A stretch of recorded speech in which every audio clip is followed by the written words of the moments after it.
하나님의 말씀 빌립보 4장 4절에서 7절입니다.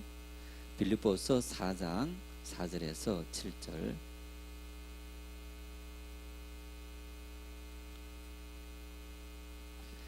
한 목소리로 합독하시겠습니다. 주 안에서 항상 기뻐하라. 내가 다시 말하노니 기뻐하라.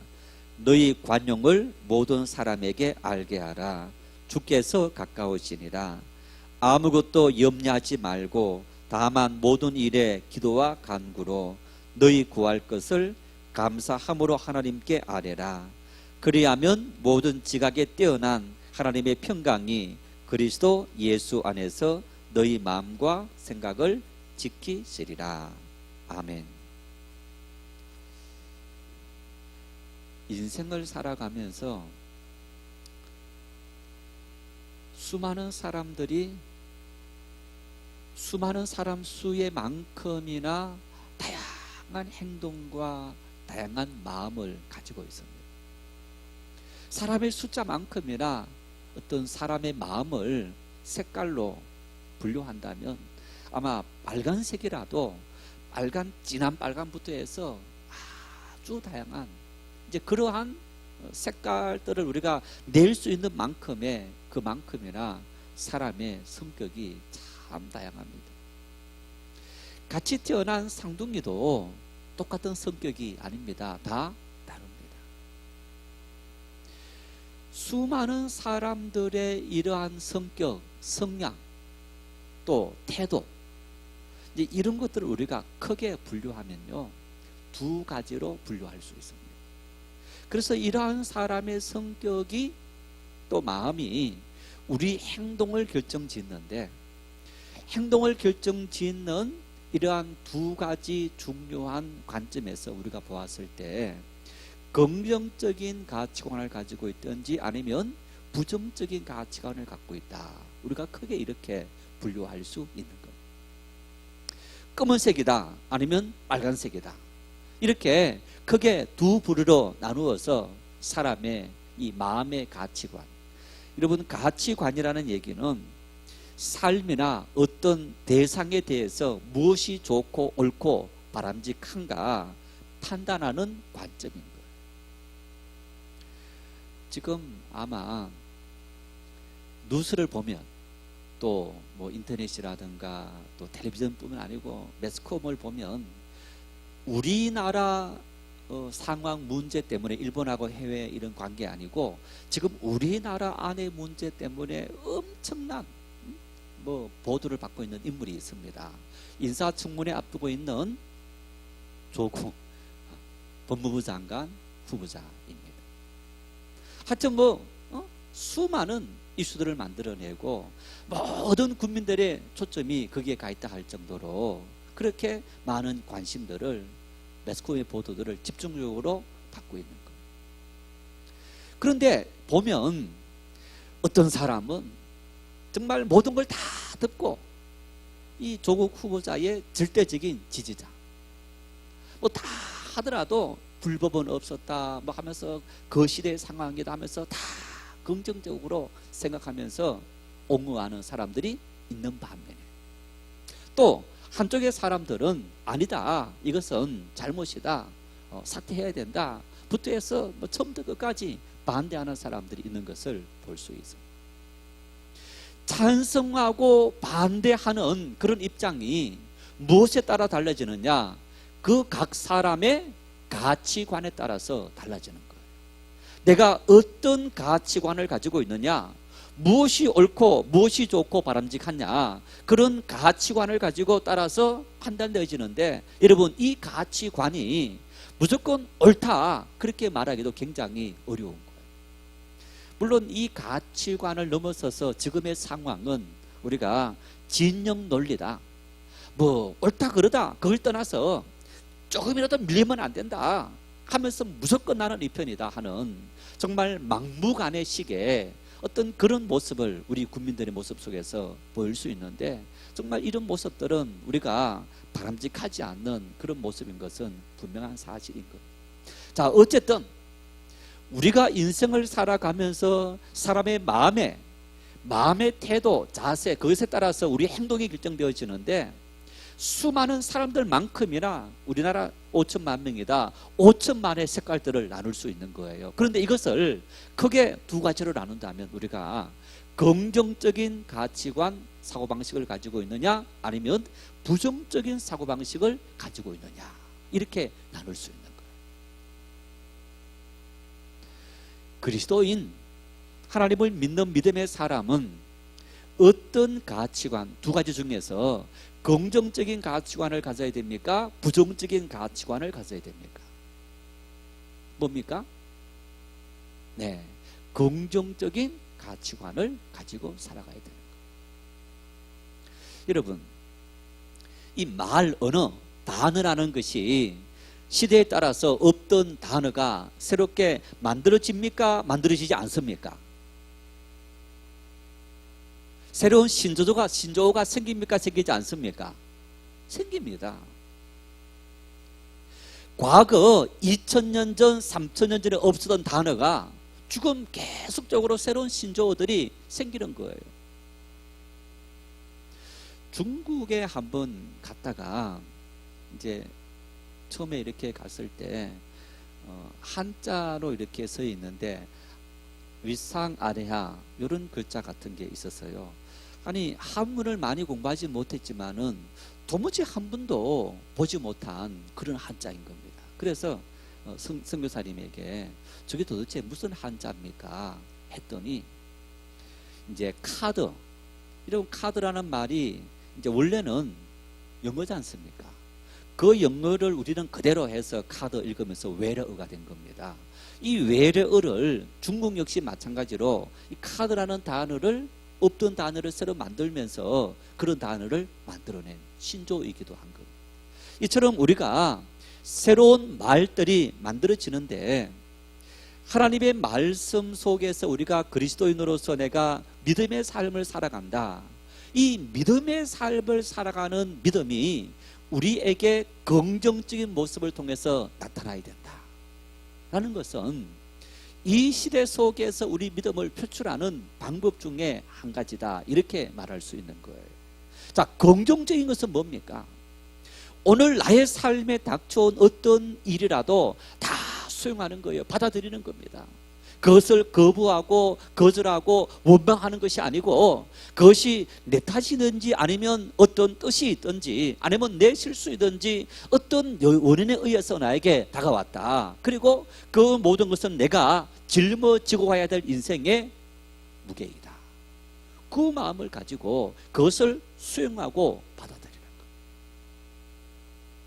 이런 사람들은 나에게 다가온 삶의 시련이라든가 역경이라든가 그런 것들을 굉장히 적극적으로 인내하면서 참고 견디면서 해결하려는 의지를 가지고 살아가게 되는 겁니다.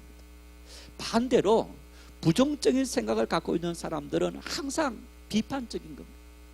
이것이 심해지면 항상 비난하게 되고, 여러분 그 비난이 오늘 나에게 다가온 삶의 모든 문제들도 내 탓이라든가 내 잘못이라든가 나에게 원인이 있는 것이 아니고 항상 너에게, 누군가에게 원인이 있고 사회의 원인이 있고 국가의 원인이 있고 어떤 지도자에게 원인이 있다라고 항상 그 원인들을 이 외부로 돌리는 그런 모습을 우리가 볼 수 있습니다. 살아가면서 우리가 많은 사람을 만나는데 긍정적인 사고방식을 가진 사람들이 많을까요? 부정적인 사고방식을 가진 사람들이 많을까요? 사실은 부정적인 사고방식을 가진 사람들이 훨씬 더 많은 것을 우리가 볼 수 있습니다. 우리 역시 살아가면서 오늘 나의 삶에 닥친 이런저런 일들을 누군가에게 다른 어떤 것에 이유를 대려는, 원인을 돌리려는 그런 생각, 그런 유혹을 받을 때가 굉장히 많이 있는 것. 그리스도인은, 신앙인의 가치관은 긍정적인 가치관을 가지고 살아간다. 그래서 오늘 우리의 삶에 닥쳐온 모든 일들에 대해서 다 수용하고 받아들이고, 그리고 이것은 내 인생에 지워진 삶의 사명이요, 짐이다. 그 마음을 품고 우리가 걸어갈 수 있는 그런 삶의 태도, 자세가 우리에게 필요하다. 이러한 삶을 살아갔던 대표적인 인물이 누구였느냐? 바로 바울 사도다, 이렇게 말할 수 있습니다. 바울 사도를 보십시오. 복음을 전하다가 감옥에 갇혔습니다. 하나님의 나라 복음을 전하다가 열심히 일하고 헌신하다가 감옥에 갇혀서, 물론 바울 사도가 이제 이 빌립보를 섰을 때 아니었습니다만은 그 이후에 다시 갇혀서 순교를 당했습니다만은, 내가 주를 위해서 일했는데, 그렇다면 주님께서 나를 위해서 일하시고 적들의 손에서, 권력자들의 손에서 나를 지켜주시고 보호해 주셔야 되지, 왜 나에게 이런 시련을 주시고 고통을 주시고 역경을 주시느냐. 고린도서의 바울 사도는 바울을 반대했던 사람들이 자랑하는 것을 보면서, 나를 위해서 자랑하는 것이 어리석다는 것을 내가 아는데 한 번만 내 어리석음을 용납해 주십시오 하면서 자기 시련을, 역경을 자랑합니다. 내가 굶주림에, 바다의 위협에, 또 뭐 몇 번 태장을 맞고, 마흔에 하나 가면 매를 몇 번 맞고, 또 짐승의 위협과 강물의 위협과 바다의 위협과 뭐 이러한 수많은 위협들과, 그리고 가난이라든가 많은 고통을 무릅쓰고 내가 이 모든 일들을 감당했다. 만일 여러분들 중에서 내가 열심히 주님 앞에 헌신하고 봉사하고 예배하고 기도했는데 어느 날 직장에서 내가 잘렸다, 당신 그만두시오, 이런 일을 당했다. 하나님 앞에 와서 예배하면서 여러분 어떤 마음으로 예배합니까? 하나님, 이겁니까? 열심히 예배하고 봉사하고 한 그 결과가 이겁니까? 혹시 그렇게 원망하지 않습니까? 열심히 봉사하고 헌신했는데 예를 들어서 내 육체에 질고가 찾아왔습니다. 질병이 찾아와서 모든 사람들이 나를 바라보면서 마치 너에게 생긴 질병은 어떤 이유냐? 너의 봉사하고 헌신한 그 모든 것이 뭔가 문제가 있었던 것이 아니냐라고 질책하는 것 같은 그러한 마음이 생기면서, 하나님, 내가 열심히 헌신하고 봉사했는데 나에게 이렇게 육체의 질고를 주셔서 나를 이렇게 곤고하게 만들고 고통스럽게 만듭니까? 혹시 여러분 우리가 원망한 적 없으십니까? 바울 사도는 우리 사람이 살아가면서 당할 수 있는 모든 것을 다 당했습니다. 한 사람이 당할 수 있는 생애 속에 어떻게 이렇게 많은 일을 당할 수 있을까? 그러한 일들을 당하면서 바울은 로마 감옥에서 편지를 써 보내면서 오늘 본문에 이렇게 말합니다. 4절 말씀을 같이 읽겠습니다. 주 안에서 항상 기뻐하라. 내가 다시 말하노니 기뻐하라. 뭐라 말합니까? 기뻐하라. 이 기뻐하라는 헬라 말을 케이레테라는 그런 단어인데, 현재 능동태 명령형이다. 이 말은요, 과거의 어느 한 시점에 기뻐해라 그런 게 아니고, 내가 지금 감옥에 갇혀 있는데 고통을 받고 있는 이 한가운데에서 나는 지금 기뻐하고 있습니다. 그래서 빌립보 교회 성도들에게 이 편지를 써보내면서, 만일 오늘 여러분들이 나와 같이 이러한 고통 한가운데 있습니까? 질병 한가운데 있습니까? 가난 한가운데 있습니까? 다툼 한가운데 있습니까? 그 한가운데에서 아직까지 나에게 그 문제가 해결되지 않았다 할지라도 기뻐하십시오. 이렇게 이야기하는 거예요. 해결되었으니까 기뻐하는 것이 아니고, 이 한가운데, 고난의 한가운데에서 나는 기뻐하며 살고 있습니다. 무엇이 바울 사도로 하여금 고난의 한가운데를 걸어가고 있는 그 상황 속에서 나는 지금도 기뻐하고 있으니 여러분들도 기뻐하고 있으십시오 라고 말할 수 있었느냐? 바울은 이야기합니다. 주 안에서 기뻐하십시오.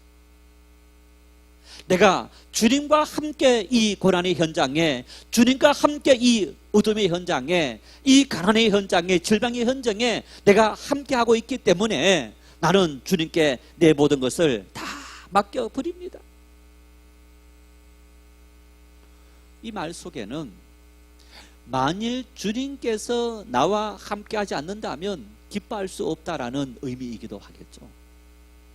내가 이러한 절망의 상황 속에도 기뻐할 수 있는 이유는 바로 주님께서 오늘 내 손 잡아주시고 나와 함께 동행하고 계시기 때문에 나에게 무엇이 두렵고 무엇이 염려가 되고 무엇이 걱정 의심이 되겠습니까?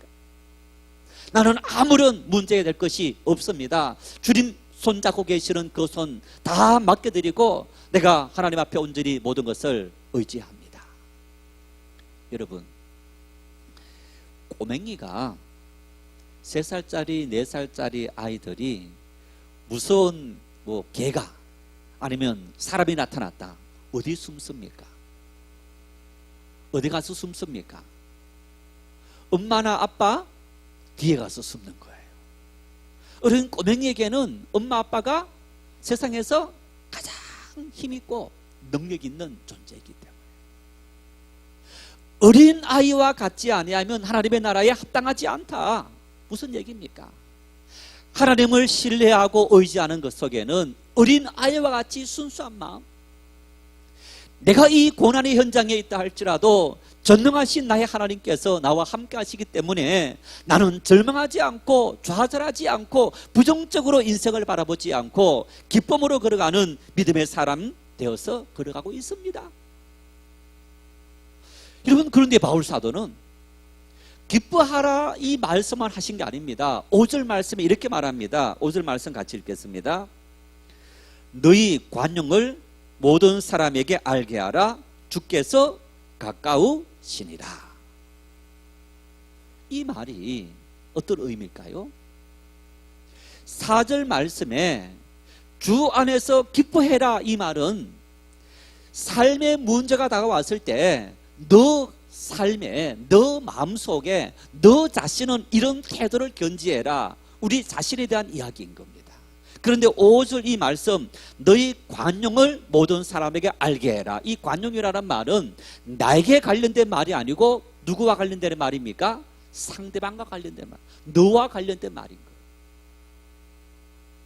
이 너라는 말이 예를 들어서 나에게 고통을 준 당사자일 수 있고 내 원수일 수도 있고 또 정말 나에게 아무런 문제도 주지 않지만은 또 둘러싸여 있는 사람들 속에서 뭔가 저 사람은 나를 비웃고 조롱하지 않을까 하는 그러한 많은 사람들, 내 주위를 둘러싸고 있는 반대자에서부터 또 나를 찬성하는, 옹호하는 그 모든 사람에 이르기까지 내 주변의 모든 사람들을 의미하는 말이기도 하고, 동시에 이 말은 지금 바울 사도께서 빌립보 교회에 편지를 써 보내면서 4장 2절 말씀에 두 인물 요디아, 순두계 인물을 지난주 설교 때, 지지난주에 했군요, 설교 때 이야기했습니다. 요디아와 순두계 이야기를 하면서 아마 빌립보 교회 안에 분쟁이 생겼는데 이 두 여성을 중심으로 두 무리가 나누어서 문제가 일어났을 거다. 그러면 순두계 입장, 그 입장에 있는 사람은 요디아 입장에 있는 사람들에게 관용을 베풀고, 요디아 입장에 있는 사람들은 순두계 입장에 있는 사람들에게 관용을 베풀으라 하는 의미인 거예요. 너 원수에게, 너 반대자에게 관용을 베풀으라. 다시 말하면 관용이라는 말은 자신을 박해한 사람에 대해서도 온유한 마음을 가지는 것, 나에게 손해를 끼치는 자들에게도 용서하는 것, 그러면서 어떤 상황 속에서도 자신의 감정을 절제하는 것, 이것이 바로 관용이라는 것. 기뻐해라. 너가 처한 상황에 누군가가 너에게 고통을 가하게 할지라도 너는 기뻐해라. 너 마음은 변함없이 하나님께서 함께 하시기 때문에 기뻐할 수 있어야 돼.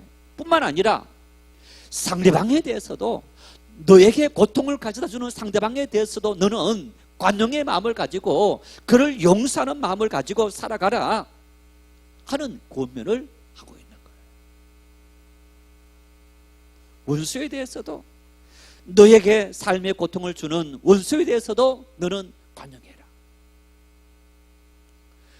이러한 관용의 삶을 살았던 대표적인 인물이 예수님이셨고 스데반 집사님이셨고 바울 사도였던 것을 우리가 볼 수 있습니다. 예수님께서 십자가 못 박혀 죽으실 때 유대인들이 예수님을 십자가 못 박혀 죽였습니다.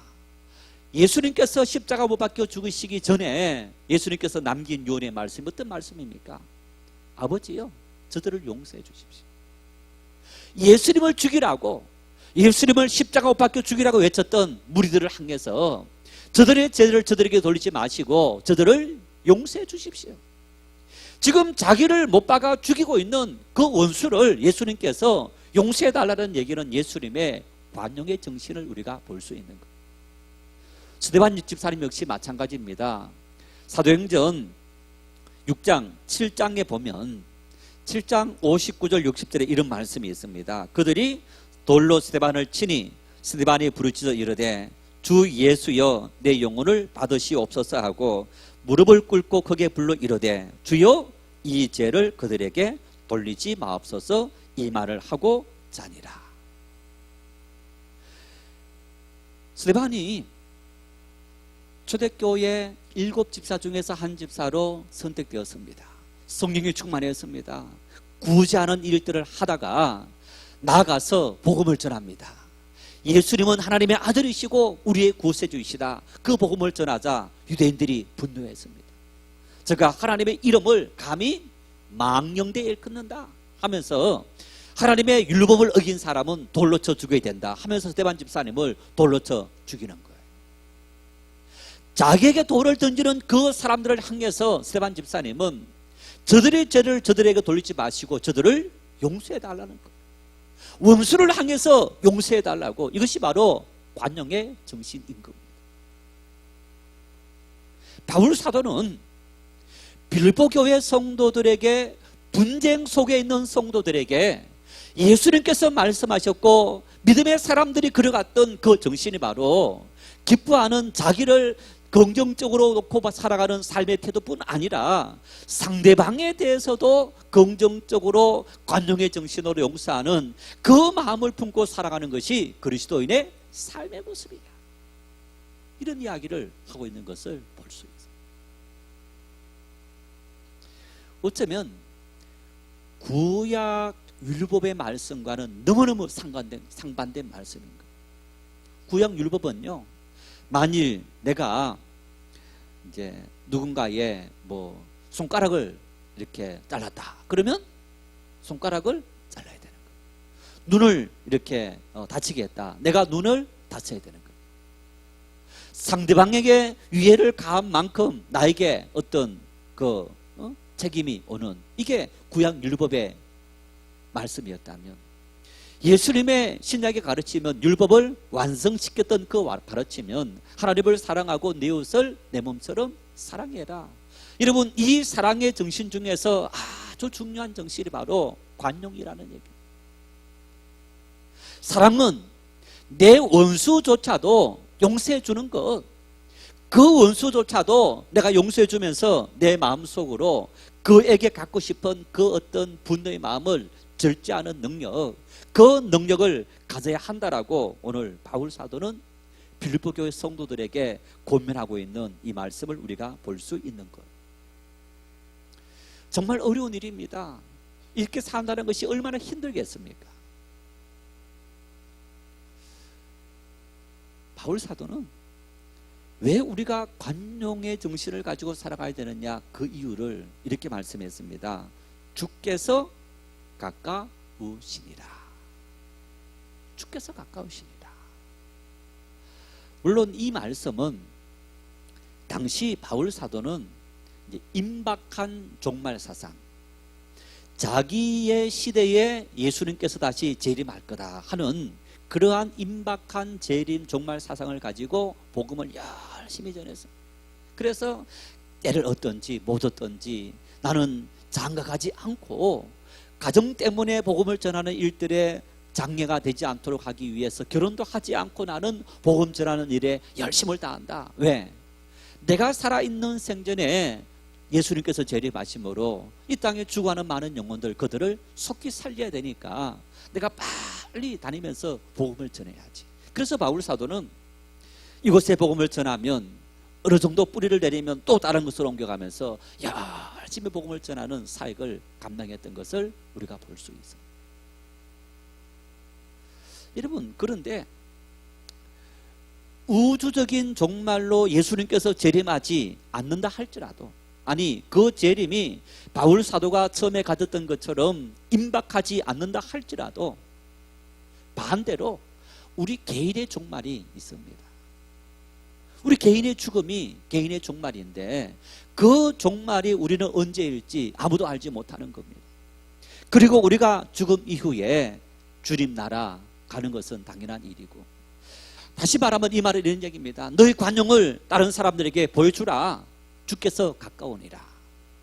이 말을 뒤집어 이야기하면 하나님의 나라에 들어가기 위해서 우리에게 뭐가 필요하냐? 예수님께서 내 이웃을 내 몸처럼 사랑해라, 내 원수를 용서해라, 사랑해라, 이것보다 더 큰 사랑이 없다라고 말씀했던 것처럼 주님께서 그토록 강조했던 이 말씀을 우리가 실천하지 못한다면 어떻게 하나님의 나라에 들어갈 자격이 우리에게 있겠느냐라는 얘기입니다. 오늘 우리는 말씀을 듣고 성경을 읽고 또 나누고 하면서 내 삶에 이득이 되는 것, 나에게 도움이 되고 유익한 것, 그런 것들만 취사 선택하는 거예요. 하나님은 사랑이야. 하나님은 용서하시는 분이야. 나에게 해당될 때만.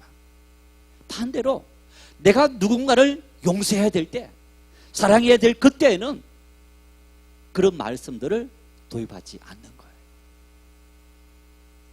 오늘 이 말씀을 통해서 여러분, 기뻐해라, 관용을 베풀어라, 어쩌면 우리를 위한 말씀입니다. 사실은 우리를 위한 말씀인데 우리가 지키는 것이 얼마나 힘듭니까? 원수에게 관용을 베풀어서 용서해라. 참, 원수를 갚아야지. 한 대 맞았으면 한 대 때려야지. 이게 당연한 일인데 한 대 맞았다고 그걸 용서해주고 그걸 다 넘어가 주라. 하나님, 이 세상에 우리가 어떻게 이렇게 살아갈 수 있습니까? 이에는 그렇게 살아가야 되지. 여러분, 이런 마음을 품고 사는 것은 그리스도인의 삶의 모습이 아니더라라는 얘기.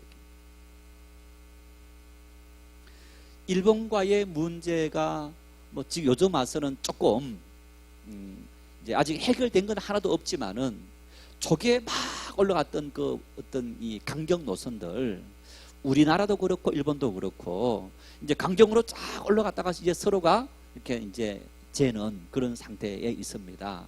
그렇지만 우리나라에서는 일본 상품 불매 운동이라든가 또 여행 가지 않는 이제 아베 노 일본 재팬 하면서 그런 일들이 아직까지 계속되고 있으면서 또 일본에 가는 항공편도 많이 이제 단절되어지는 이런 일들이 계속되어지고 있습니다.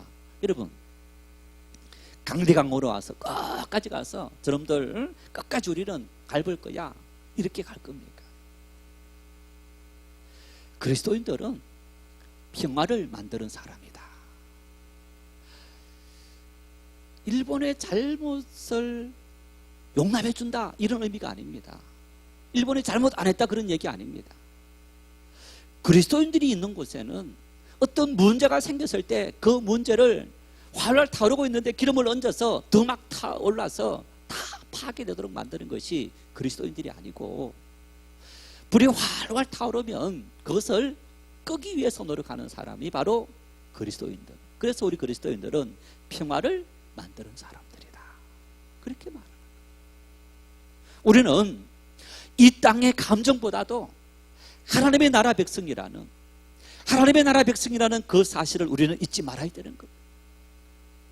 하나님의 나라 백성으로 살아갈 때 하나님은 우리가 그 말씀을 가지고 정말 실천하며 살아갈 때 이 땅에 어떤 문제라도 하나님께서 능히 해결해 주시고 감당할 수 있는 능력을 주시는 줄 믿을 수 있기를 바랍니다. 그게 그리스도인인 거예요. 세상 모든 사람들처럼 항상 같이 분노하고 같이 그냥 막 이렇게 흔들면서 우리가 그렇게 한다면 그리스도인 다움이 어디에 있는 겁니까? 오늘 이 말씀에 바울 사도께서 빌보 교회 성도들에게 기뻐하라, 그리고 또한 관용해라. 여러분, 이 말씀은 내 개인의 삶에 생긴 문제뿐 아니라 교회 공동체 안에 생겼던 이 모든 일들에 대해서 그 모든 일들에서 너 스스로가 극복해라. 그러면서 또 상대방에 대해서는 용서해 주라 하는 그러한 말씀을 지금 하고 있는 것을 볼 수 있는 거예요. 왜 우리가 이러한 삶을 살아야 하느냐? 6절에 이렇게 말씀합니다. 6절 말씀을 같이 읽겠습니다.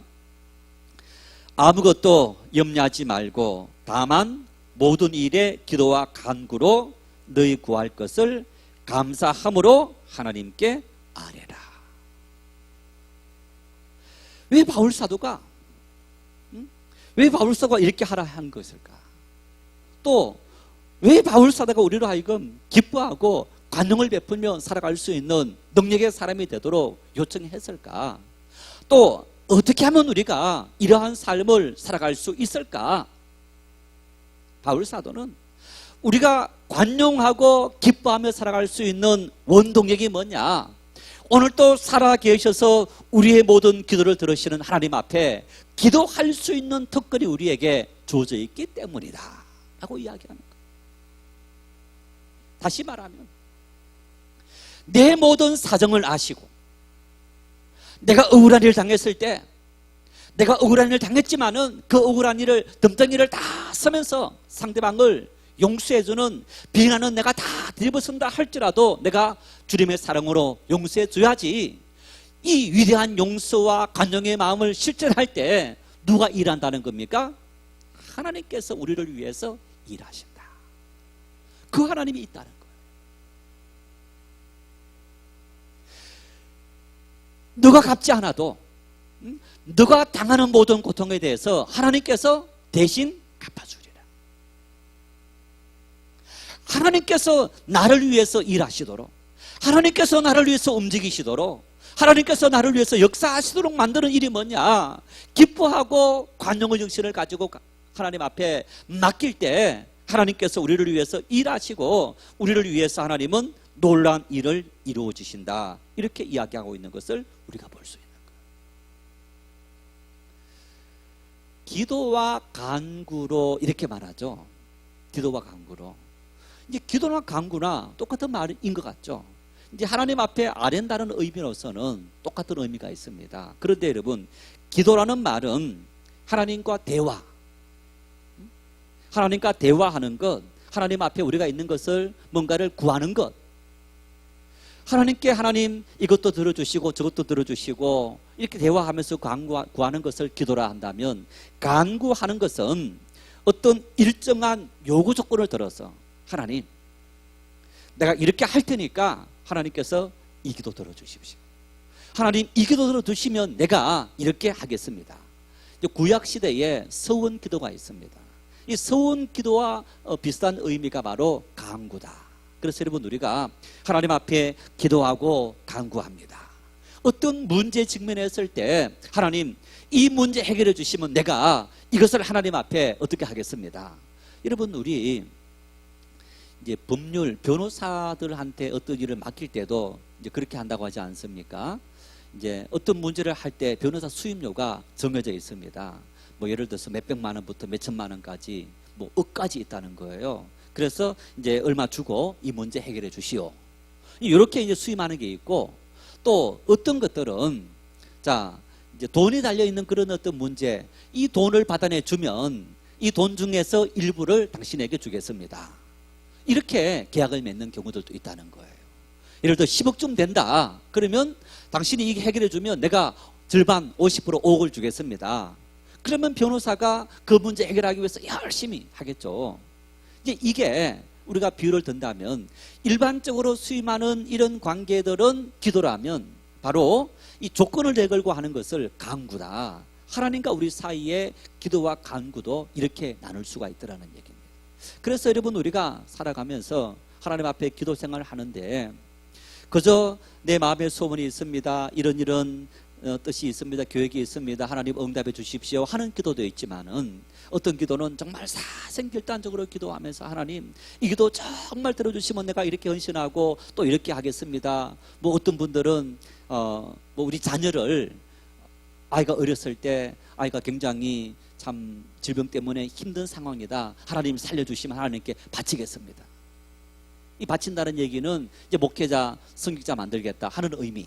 뭐 이런 기도가 바로 간구다 하는 것을 우리가 볼 수 있습니다. 이처럼 여러분, 우리가 하나님 앞에 이렇게 기도하고 간구할 수 있는 그러한 은혜와 특권이 주어져 있기 때문에 우리는 기뻐할 수 있고 관용할 수 있더라, 이렇게 말합니다.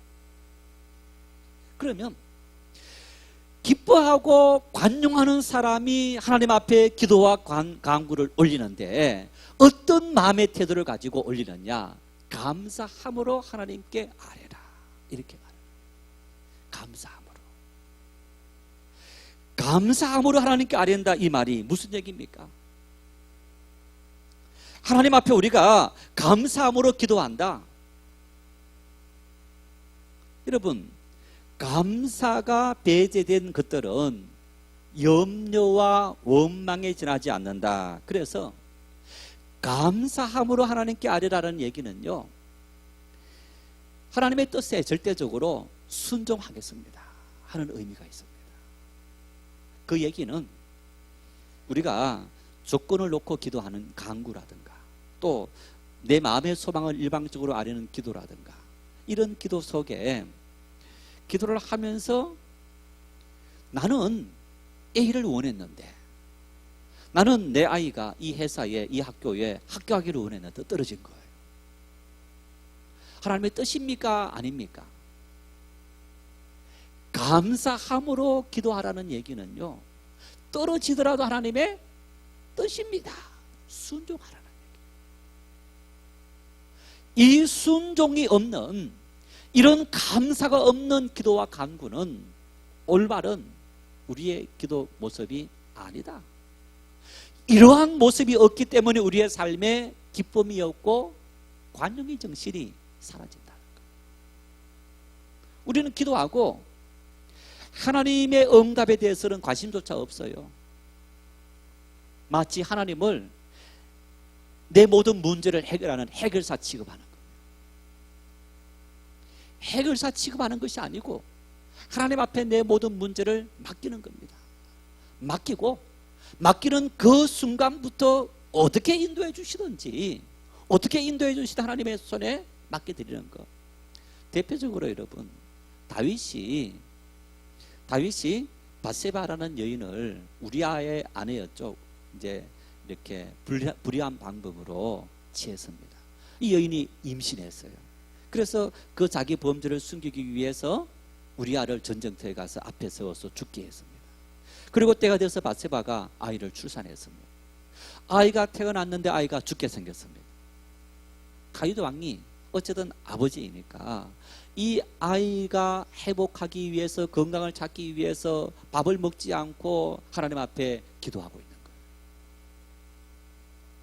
그런데 그만 아이가 기도하는 중에 아이가 죽었어요. 신하들이 다윗에게 아이가 죽었다는 사실을 다윗이 너무너무 상심해 있고 간절히 기도하고 있으니까 알리지 못했어요. 다윗이 이렇게 보니까 낌새가 이상하니까 나와서 물었습니다. 어떻게 된? 아이가 죽었습니다. 그래서 다윗이 대연하게 그 음식 중단하고 울고 부르짖던 거 중단하고 일상으로 돌아온 거예요. 야, 어떻게 저렇게 사람이 달라질 수 있느냐? 다윗이 이렇게 말합니다. 살리는 것도 하나님의 손에 달려있고 죽이는 것도 하나님의 손에 달려있다. 나는 아이가 살아있는 동안에 내 마음의 소망을 가지고 하나님께 간절히 기도하고 하나님께서 어떻게 인도해 주든지 그 결과에 대해서는 내가 순종할 수밖에 없지 않느냐. 이렇게 이야기하는 거예요. 다윗은 기도의 사람입니다. 다윗은 실수 많았지만 믿음의 사람이었습니다. 우리는 기도할 때 다윗처럼 그렇게 기도하는 삶의 태도가 바로 감사함으로 하나님께 아뢰는 그런 우리의 삶의 모습이라는 거예요. 감사함으로. 이렇게 기도할 때 우리에게 무엇이 임하느냐? 7절 말씀을 읽겠습니다. 그리하면 모든 지각에 뛰어난 하나님의 평강이 그리스도 예수 안에서 너희 마음과 생각을 지키시리라. 그리하면 감사함으로 하나님께 아뢰면, 하나님의 뜻 앞에 순종하고 하나님께서 어떻게 인도하시든지 그 결과에 대해서는 비록 나에게 죽음이 온다 할지라도, 내가 망한다 할지라도, 실패한다 할지라도 그것이 하나님의 뜻이라면 하나님, 나는 그것을 다 받아들이겠습니다, 따르겠습니다, 순종하겠습니다, 그 마음을 가지고 기도하는 사람에게 하나님은 응답해 주시는데, 어떻게 응답해 주시느냐? 하나님의 평강이 그에게 임한다, 이렇게 말하는 거예요. 평강이 임한다. 여러분, 이 평강이라는 말이 어떤 말입니까? 이렇게 비유할 수 있겠네요.